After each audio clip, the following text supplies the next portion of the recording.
Gad, a troop shall overcome him, but he shall overcome at the last.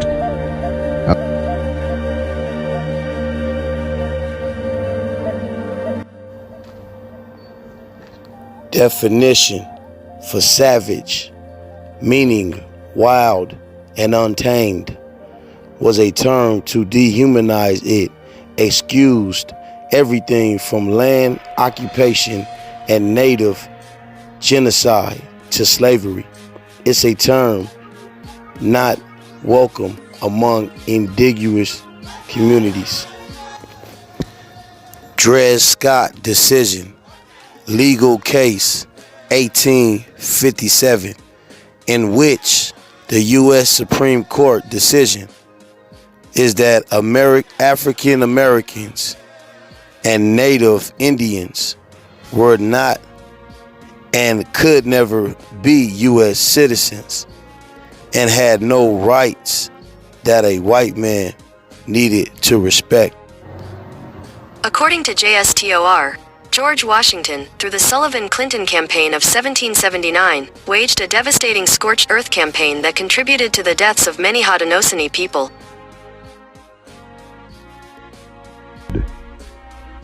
Gad, a troop shall overcome him, but he shall overcome at the last. We have Hebrew words in our language, celebrations of new moon festivals. My people have many things in common as far as the traditions and sacred things concerning, for example, there was a celebration of new moon, there was a seventh day of rest, we didn't eat swine, there were cities of refuge, we celebrated 7 sacred feasts during the year, and so there were many commonalities that we found. Tribe in the Americas called themselves Tsitsa, which means people of the fringes. Really? You know, and their cousin tribes, the Shoshone, whose symbol is a rose, we find Shoshana, which is a rose. Now you. Like I said, there's so many things in the traditions, the customs, the spirituality that just go beyond coincidence. For example, my people's traditional name, the Cherokee's traditional name for ourselves is Anikaduaya, which means the principal people of Yah. And the Cheyenne tribe in the Americas called themselves Tsitsa, which means people of the fringes. Really? You know, and their cousin tribes, the Shoshone, whose symbol is a rose, we find Shoshana, which is a rose. Now you.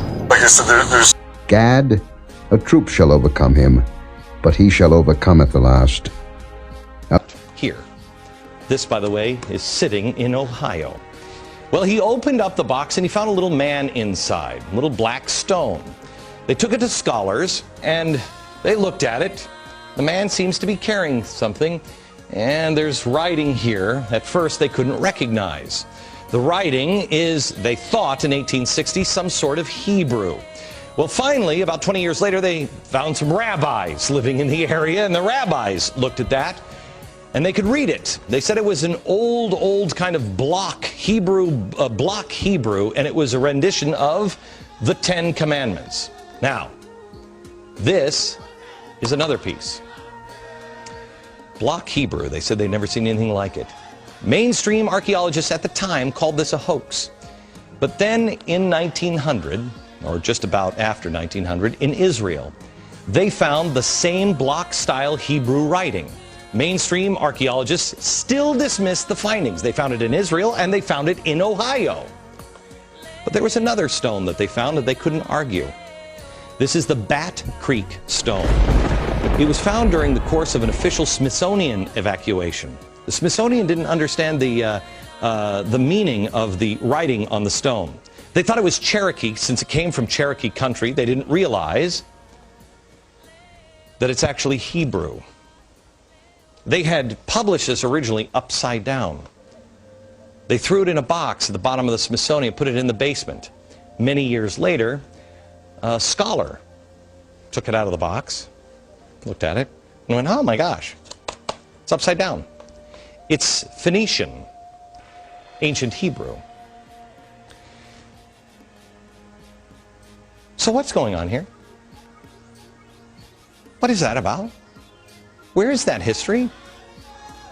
I'll show you in a few minutes, and we're going to have a conversation, and I'm going to show you some more things that the Smithsonian, science, government, commerce colluded to erase. Consulted against thy hidden ones, They have said, "Come and let us cut them off from being a nation, that the name of Israel may be no more in remembrance."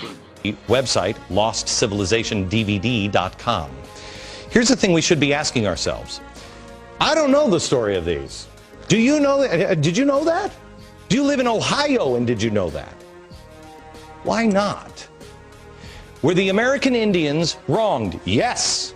Yes. And that's what we focus on in America, is we were bad to the American. Forget about it. It's in the past. The question should be the ones that the founders asked. Who are they?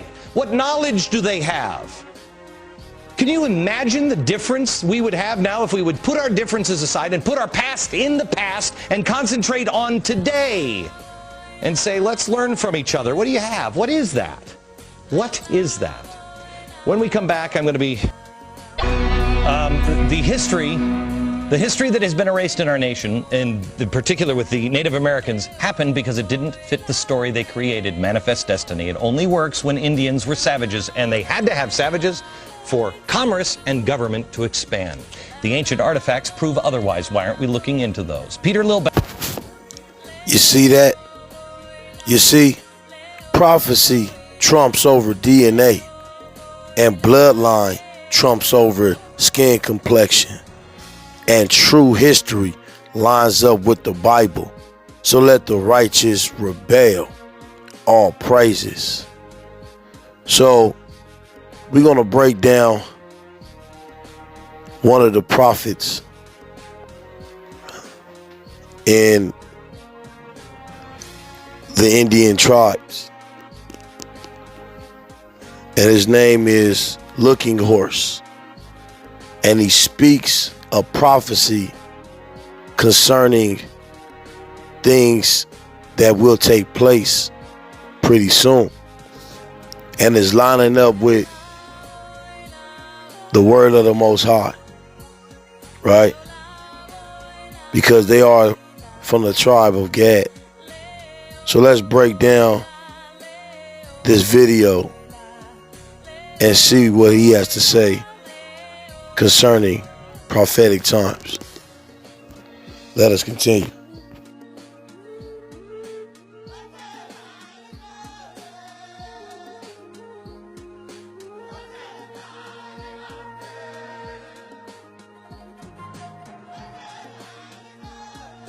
The early settlers and explorers believed in a lost race because they didn't believe that the American Indians, as viewed as a savage culture, would be capable of the sustained effort needed to quarry tons of earth. This is a picture of the Miamisburg Mound. It is 68 feet high. It is 852 feet in circumference. It contains over 20,000 wagon loads of dirt. And this wasn't all. There are over 500 mounds and over 100 earthworks enclosures found in Ross County, Ohio alone. The date of the people who built this mound, as shown on this plaque, is from 1000 BC to 400 AD. Of America's heartland are these giant geometric earthworks, in which these mound building cultures constructed huge circles and giant squares, which are very symbolic of heaven and earth. These reoccurring designs gives evidence of a centralized government, as these ceremonial sites would have been designed by some master architect, as they are very similar but are not that close together. Simon also built a monument upon the tomb of his father and his brethren, and raised it aloof to the site with huge stones behind and before. Moreover, he set up 7 pyramids, one against another, for his father and his mother, and for his 4 brethren. Verse 28.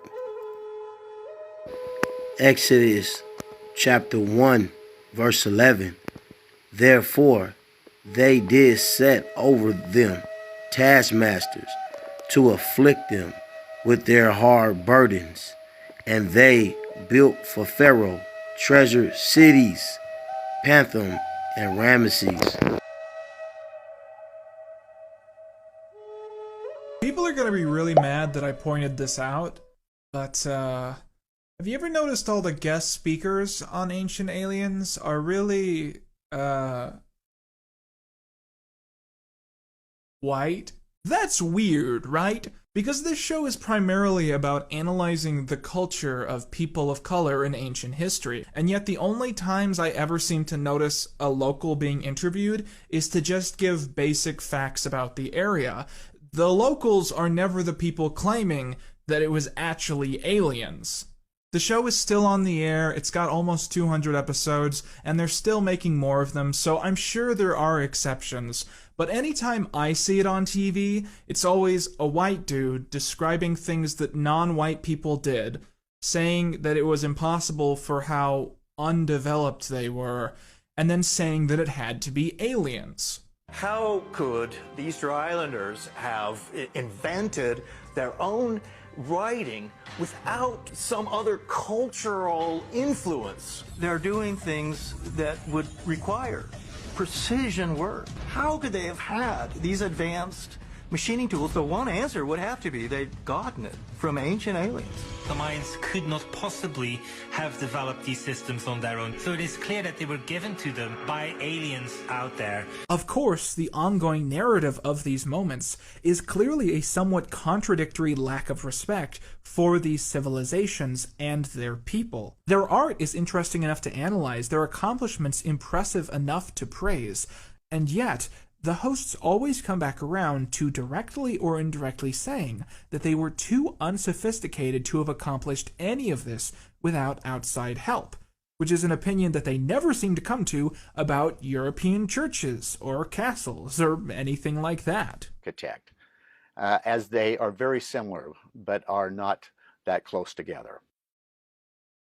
Who created the settled places, the agriculture, the urban design, the engineering, and the astronomy that preceded us, preceded we European Americans, are not quite us. They are other people, we felt. And in the European American tradition, there's a long, long history of our saying to ourselves, oh no, that's those people. And those people can't be as good as us people. They couldn't built those great big things.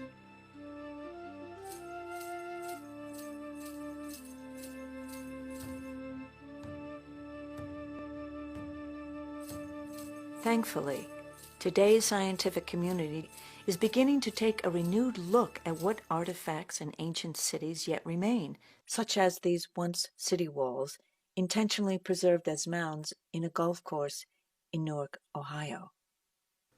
I'm standing here at the parallel walls that connect the gigantic octagon with a large circle. The circle is 1,054 feet in diameter. The octagon encloses 50 acres, which is large enough to encompass 4 Roman Colosseums. This was built by the ancient Hopewell culture that lived in this region between about 100 BC and AD 400. The level of precision, it is incredible. The entire Newark earthworks encompasses 4.5 square miles, and it was the largest complex of geometric earthworks ever built in the world. It includes 2 circles, a gigantic octagon, a square. But actually what we call the Hopewell culture, things like it at least, and things related to it, covered much of eastern North America in different parts. As far south as Florida, as far west as Kansas City, as far east as perhaps New York. They had to be incredibly sophisticated to be able to build these mounds perfectly, in unison to an octagon shape and a circular shape. It's clear that they rival, by any scale, any other cultural achievement in the world. The Great Pyramids, the Great Wall of China, the Roman Colosseum. I'm not that surprised by it. There's so many other things that we see when we start learning about and looking into Native culture that I think people on the surface may be surprised because they tend to think of Indian people as anti-intellectual or, non-scientific or somehow, living in the backwoods and not knowledgeable about things like that. The knowledge embedded in these earthworks and encoded in their structure is anything but primitive. It's remarkable. You know, it also shows that not just high math, but these sites are lined up primarily with the lunar calendar. They had high math, they understood geometry, and because of the lunar calendar, they also understood the heavens, astronomy.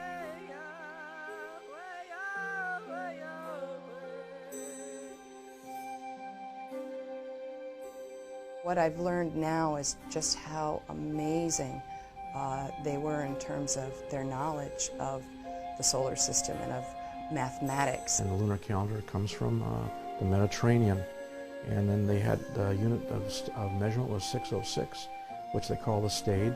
One side of the Great Pyramid from the base to the tip of the apex is 606 feet. If you square inside the octagon, which the surveyors like to call, it's a term they use, squaring the circle, and you divide that up into 4 equal parts inside of cubes, you'll find those cubes are all made of 606-foot lines per cube side. The angle of the Great Pyramid of Egypt runs 51.8 degrees up the slope from the base to the angle.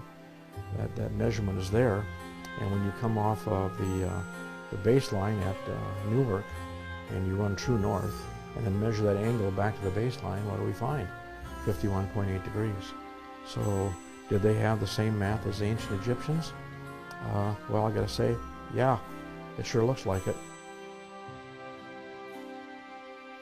It's as inspiring, I think, in its way as the NASA program to send a man to the moon. Most of the Mediterranean societies, civilizations, ran their calendar on the lunar cycle, or a 13-month calendar. And that can be fully demonstrated with the Hopewell people as well. Again, another nice parallel to the Mediterranean contact. And what a special place it is. You feel that right away. You feel it immediately when you're there.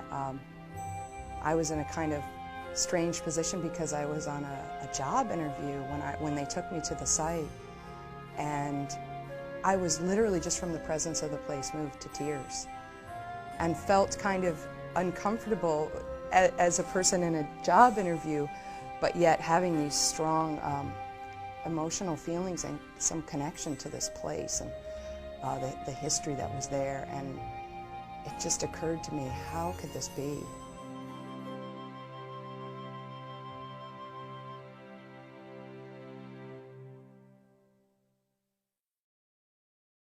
These early histories of America's heartland, we found it interesting to see how some of these earliest settlers viewed the origin of the Indians. One group was the early Jesuits, who viewed the Indians in a different light than most, for they were seekers of the lost 10 tribes, believing that the Native Americans might be of Jewish descent who just needed to be familiarized with their heritage. Reverend John Elliott of Roxbury, Massachusetts, in a spirited effort to convert the Algonquin tribe of Indians, made a translation of many parts of the Bible into the Algonquin language. He and Roger Williams were of the branch of Puritans, still cleaving to this view that the Indians were worthy of salvation. William Penn, disposed towards conversion rather than extinction of the Indians, reported that the Indians of Pennsylvania resembled the Jews of London, unquote.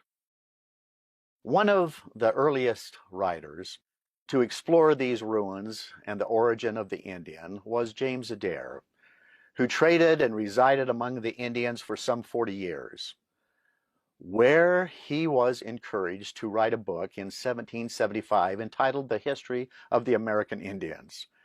In it, he stated, "As I traded among the Indian Americans, I was forced to believe them descended from the Israelites. This descent I shall endeavor to prove from religious rites, civil and marital customs, funeral ceremonies, manners, language, and traditions." As these early explorers were finding evidence that the early Indian populations were more than just mere savages. Another man who was reaching out to the American Indian found in America's heartland was Joseph Smith. Upon the 1830 publication of the Book of Mormon in Palmyra, New York, Joseph Smith began to reach out to the Indians in a missionary effort. He directed the missionaries to the Cataractus Indians of Buffalo, New York, to the Whatnots of Ohio, to the Delaware Indians of Missouri, along with the Fox and the Sac and the Seneca Indians of that region. Joseph Smith, in the same Wentworth letter, which the LDS Church was given the Articles of Faith, Joseph Smith stated, "I was also informed concerning the aboriginal inhabitants of this country, and shown who they were and from whence they came. The remnant are the Indians that now inhabit this country." There was one mound construction that would lend credence to this idea that some of the Indian tribes may be of Hebrew descent. While visiting Mound City National Park in Ohio, I pulled out this survey map from Squires and Davis's book, The Ancient Monuments of the Mississippi Valley. It was a survey of a giant earthwork, which looks like a Hebrew oil lamp and a menorah. And so I asked the park director where we'd have to go to see this particular earthwork. And he says, well, you'd have to get in your car and go down the highway some distance to Milford, Ohio. And at the crossroads there, that is where it was, but no longer it exists, because the Army Corps of Engineers came in and wiped it clean. And so I stood and I thought, and I said, well, isn't this America's antiquities that we're talking about? I mean, who would come in and make that decision to wipe these earthworks clean? And so I started to ask the question, well, who would be in that kind of position? Well, we read that John Wesley Powell was director over mound building exploration, and that he was a major in the Army Corps of Engineers, because he wanted everybody to call him Major because of that relationship. And we ask ourselves, well, why? Why, and how did this happen? And thus it kind of led us on this adventure of discovery. For lo, thine enemies make a tumult, and they that hate thee have lifted up the head. They have taken crafty counsel against thy people, and consulted against thy hidden ones. They have said, come, and let us cut them off from being a nation, that the name of Israel may be no more in remembrance. For they have consulted together with one consent. They are confederate against thee.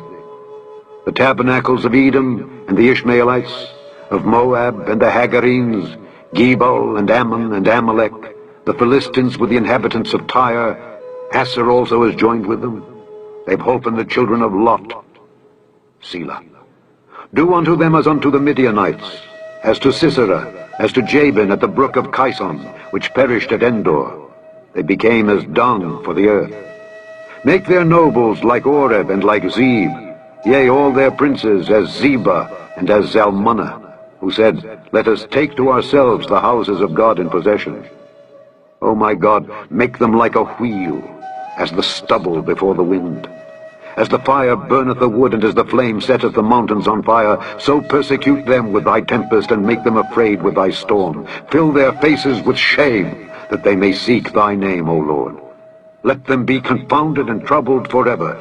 Yea, let them be put to shame and perish, that men may know that thou, whose name alone is Jehovah, art the most high over all the earth.